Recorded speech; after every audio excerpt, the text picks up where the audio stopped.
difference 2 years can make when you're in opposition. What a difference it can make.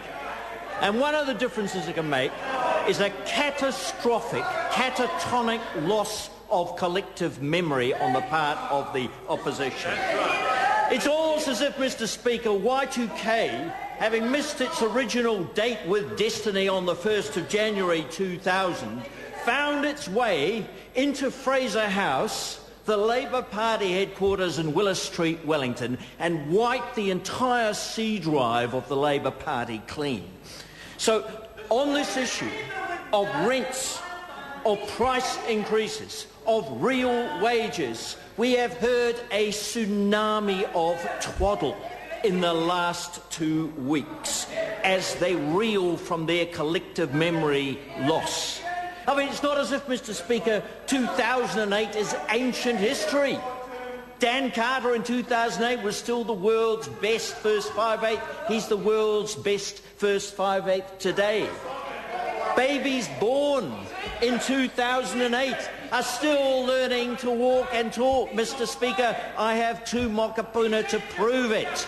This is not ancient history, Mr. Speaker. So let's just try and recall where we were in 2008. Well, first of all, in an utterly perverse way, New Zealand under Labour was, quote, leading the world. And I call it first mover disadvantage, Mr. Speaker.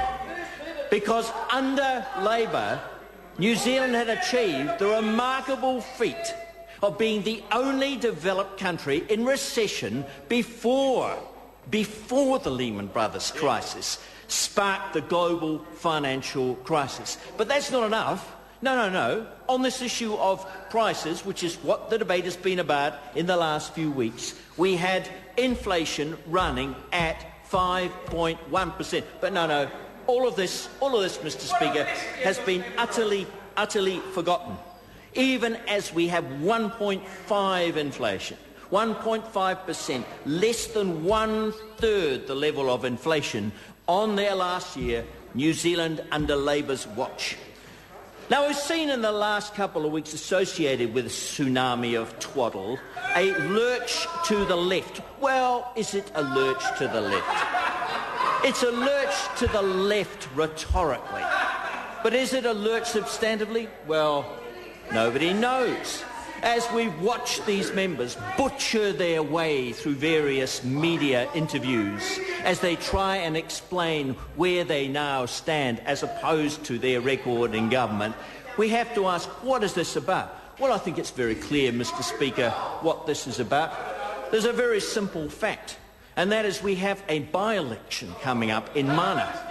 And the one thing that the Labour Party cannot afford is a meltdown in their core party vote in Mana.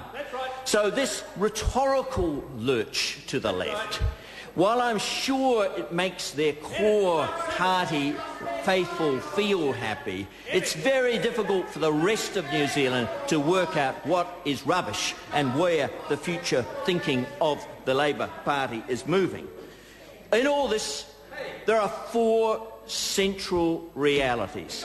They are what is happening to real wages, what is happening to taxes and therefore after-tax real wages, what is happening to prices, and what is the government doing about compensating those at the bottom of the income levels. Well, let's just look at this in terms of real wages. Well, you've heard the reality from the Prime Minister earlier in question time. 7% increase in real wages compared with minus 1% in the last 2 years. 7% compared with minus 1 in the last 2 years. Taxes, amongst quite a complex package of tax cuts compared with no tax cuts under Labour. We have a tax cut for the company rate, 28%, designed to create opportunities for New Zealand businesses. 96% are all SMEs, to employ more New Zealanders, create jobs, create wealth for the future, plus a serious reduction in the taxes applied to middle-income New Zealanders. I'm extremely proud to be a member of this government. The Honourable David Parker. Mr Speaker, the Labour-led opposition makes no apology for bringing forward policies that are in the interests of New Zealanders.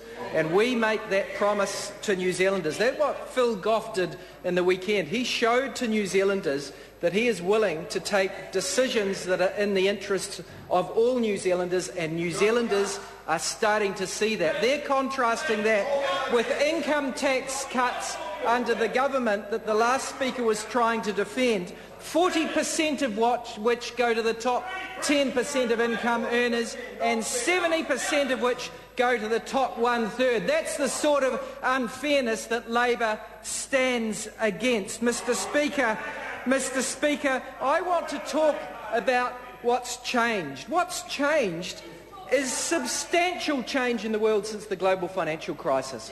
What's changed in response from the National Party to those major changes in the world since the global financial crisis? As Annette King says, nothing, or virtually nothing. Nothing of substance. One of the things that has become abundantly clear since the global financial crisis is we have huge trade imbalances in the world.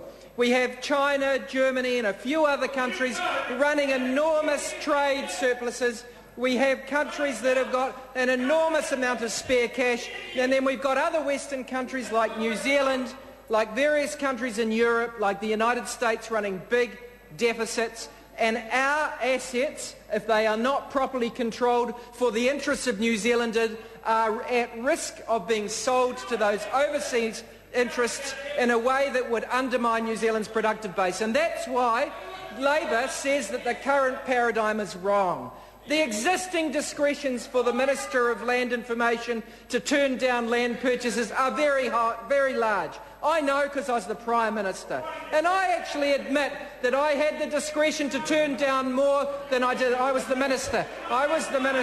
And I admit that I had wide discretion to turn down those sales. And by and large I didn't. And we were wrong, and the discretions are too wide. And so the ministerial discretion needs to be narrowed so that those land assets can be owned by New Zealanders, for New Zealanders, so that they are kept at prices that New Zealanders can afford to purchase, so that there is a reason for young New Zealanders to stay in New Zealand, to work hard, to save hard, in the knowledge that if they do so successfully, they will be able to move from being a share milker to a farmer. They will be able to save and have a stake in the New Zealand economy. We won't be living in a country that the National Party is happy to see develop, where you increasingly have to inherit wealth or be an overseas owner in order to buy our productive assets. This is partly an economic argument, but it is also an argument about the sort of country we want to live in. Infrastructure assets. Why would the government want to have the right to sell infrastructure assets? We don't think that is in the interests of New Zealand. We're saying the Minister should not have the discretion to sell infrastructure with monopoly assets to overseas buyers. The government doesn't know where they are. They've said that we're Stalinist, but that there's no change. They've said that the strategic asset sense could not be understood by them, but they'll keep it. That they were going to liberalise rules, and then 18 months afterwards they neither liberalised them, nor, as they also said they would do, they would simplify the rules. The government is on the wrong side of this debate. The Labour Party will govern for the interests of all New Zealanders, the many, not the few. We don't want a country where only people that inherit can afford to buy our productive assets. We want a country where those assets are priced for the benefit of New Zealanders, not for the interests of banks selling at mortgagee sale, not for the interests of overseas owners. Mr Speaker, this government inherited good financial position. They had some of the lowest government debt in the world. Their income tax cuts have been so over the top, they've not only had to borrow for them, we've got government debt going up at high levels. So having inherited that position, the government's debt position is getting substantially worse. Mr Speaker, the changes that Labour proposed and this is why the government is so rattled